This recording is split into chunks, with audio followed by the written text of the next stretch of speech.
Welcome back. We're here with David Curtin, who's fighting tomorrow night on the blue corner card. Yes, sir. How you doing? Doing really well. Always really happy to see you. And that smile. I know we're going to have a good time when you're in the ring. Yep. This fight for tomorrow in particular, it's going to be, it's not necessarily David versus Goliath or anything along those lines, but it's, I would say this is going to be the fight for tomorrow that puts brute strength versus technique to the test, and we'll see how it goes. I've been watching a good amount of the tape that my opponent has on him when it comes to his previous fights and everything along those lines, and I see we'll see how much better he's gotten over the months, but I do see some glaring issues, and I do have a game plan set for this one, so anything can happen, as we all know, but yeah, I'm feeling pretty good. I feel like you've taken a couple fights, probably since like August, right? Where Yeah, you've just been kind of like just working on different technique, not really going against your record and stuff. No. Is that something that did you prepare for? Were you doing that to prepare for a fight like Will? Because he looks like he's kind of dangerous. Oh no, he's a big dude, and the thing is that he's there's no doubt about it. I mean, he's got lead in his hands. I mean, I can see by just. You can tell that if I eat too many of those punches, that night's going to be a little bit rough. Yeah, it's going to be a little bit different.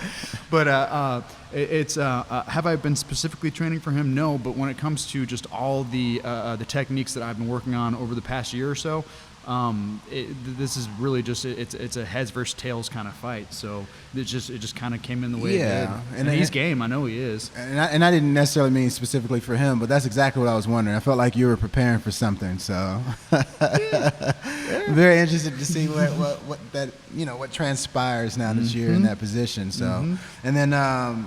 So the last one was like a kickboxing match, right? Well, it was initially the last one that I actually did. It was against Joseph. Wait, no. Was it Joseph Woodard? It was Joseph Woodard or Kelvin Williams. I think it was Kelvin, actually, wasn't it? Yeah, because it was Joseph and then it was Kelvin. Okay. And so with Kelvin, because of the fact that when it comes to most of the fights that I deal with, especially at light heavyweight, which is where I usually am for a fighter, I deal with guys who are either taller than me but usually leaner, or they got more muscle on them but they're generally shorter, so I got to use my reach. Gotcha. Me and Will are like, I saw him today, we're deadlocked even. And with the he likes to stay with the stand-up game from what I see. He does have a little bit of a ground game. I have seen that too. Maybe it's gotten better over the couple of months. But more specifically, the one thing that I definitely took when I went against Kelvin, I think, what was he like?